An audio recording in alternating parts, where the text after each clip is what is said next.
Once upon a time, freshman year of college, 4 women move into Park Hall near the cornfields of 8. Rooming together was Bertha and Susie. Also rooming together are Gertrude and Judy.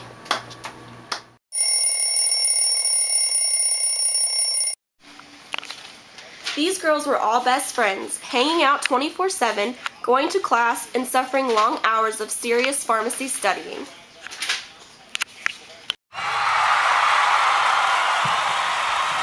All the girls each weekend went to support Gertrude at every one of her volleyball games.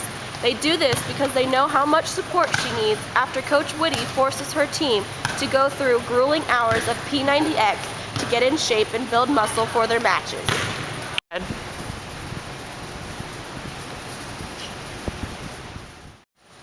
So Gertrude is my roommate. She's definitely the athletic one of the bunch. She's extremely busy with her volleyball schedule between practice and her matches. I can't imagine those practices. She always wakes up the next day and can barely get out of her bed, let alone walk. Apparently her coach is pushing them to be in really good shape. I guess I would eat like she does if I worked out so hard. At the max, she inhales all the food around her. I can't believe she goes for those greasy cheeseburgers and fries, or pizza and whatever is on the main line. She'll eat anything, but I've seriously never seen the girl eat a salad. Even if she did, I bet she would douse it in tons of ranch dressing. All I can say is thank goodness she works out so much. Judy is a religious Weight Watchers user. She sometimes manages to find fruits and veggies in the cafeteria whenever her friends see healthy options in the Macintosh. They take platefuls to Judy so she can eat her points worth in one dinner setting. Judy and I are such healthy eaters. It's the one thing we have in common. The only thing is, she has that stupid book with her all the time, and she's always counting points. It gets kind of annoying. I heard it isn't healthy just to eat right. You have to exercise too.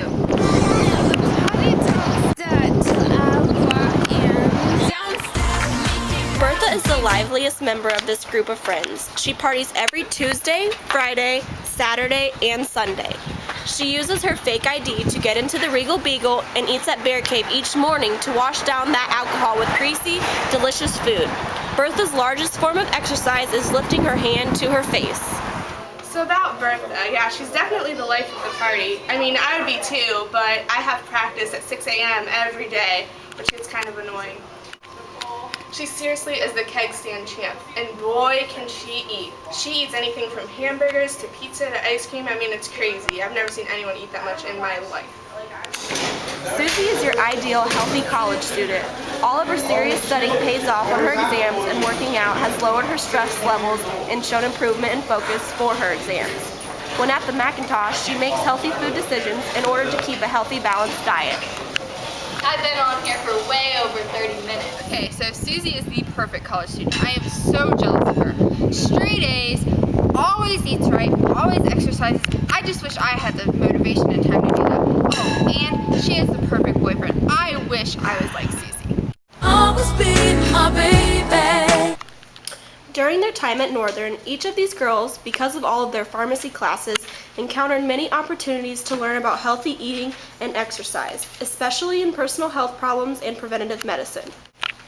At the end of their freshman year, these girls continued their habits, and some put on a little bit of what you could call dun dun dun, the freshman 15.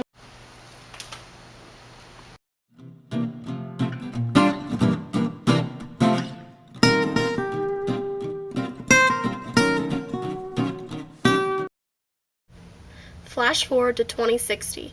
It's Northern's annual weekend to celebrate the 50th anniversary of the graduating class of 2010. Gertie is the first to arrive at Alumni Weekend and is very excited to see her past friends. They have kept in touch but haven't seen each other in 30 years. Gertie is now coaching volleyball. Her idol was Coach Whitty. Her times at Northern inspired her to become a coach that enforces P90X on Northern's volleyball program. Gertie, throughout her life, continued to work out regularly, knowing the importance of cardiovascular exercise and weight training.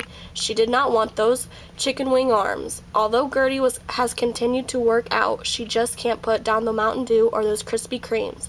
She has developed high blood pressure and cholesterol and has to take meds to regulate them. So I have to take Lipitor on a regular basis. It's not very fun, but I still always enjoy working out and spending time with my volleyball players. Judy is the second to arrive. Judy is still working on Weight Watchers. She is now a team leader in the Findlay area and trains all of those willing learners about the fantastic system. She now spreads her points throughout the day rather than at one sitting. Although she eats healthy, she has developed osteoporosis, which has caused her to slump over. Her lack of exercise has led her to develop heart disease, and she is terrified because it is the #1 killer in women. I've always been very conscious of my eating habits, even when I was young. I was always counting my points with Weight Watchers and making sure I ate a really balanced diet. However, I was never much of an athlete and didn't like to exercise. I figured as long as I was eating well, I probably wouldn't gain a ton of weight. For me, my diet was easy to adjust to regulate my weight, so exercising wasn't all that necessary. I mean, seriously, what girl wants to be lifting weights in that weight room with a bunch of huge, sweaty guys? Yeah, not me. If only I would have done a little lifting and cardio, my life now would be probably so much easier. See, now I get winded walking any distances or upstairs, and I've been diagnosed with heart disease. In addition to this, I have osteoporosis. I never pushed my body to be physically healthy when I was younger, so now I have to deal with brittle bones and a bad heart. Bertha arrives next. Bertha has not slowed down 1 minute since she has left Northern. Her party rate only increased, and she then turned to modeling, The party don't start till I walk which in. made significantly more than her pharmacy job provided. There was a lack of obese models in the U.S. Bertha has developed diabetes, extremely high blood pressure, hypertension. She is recovering from her recent heart attack, and the doctors say her risk of stroke has increased significantly.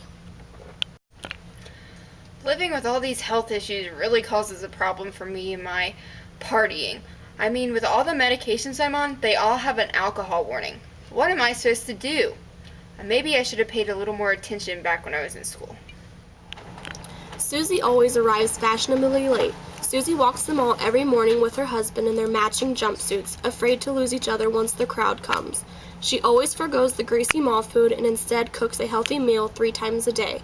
Her doctor praises her for her good health, even at such an old age. She only needs to take a multivitamin, vitamin D, and calcium every day. She is the picture perfect of health. I've always enjoyed being physically fit and eating a well-balanced diet. Developing these healthy habits in college helped me to maintain them long after I graduated from pharmacy school. I never gained the freshman 15 like some of my old friends. I don't have to take the medications that Judy, Gertrude, and Bertha do. The ladies had an amazing time at Alumni Weekend, full of celebration and surprise about their fellow classmates. Parting their ways, they decided to plan a cruise in the very near future.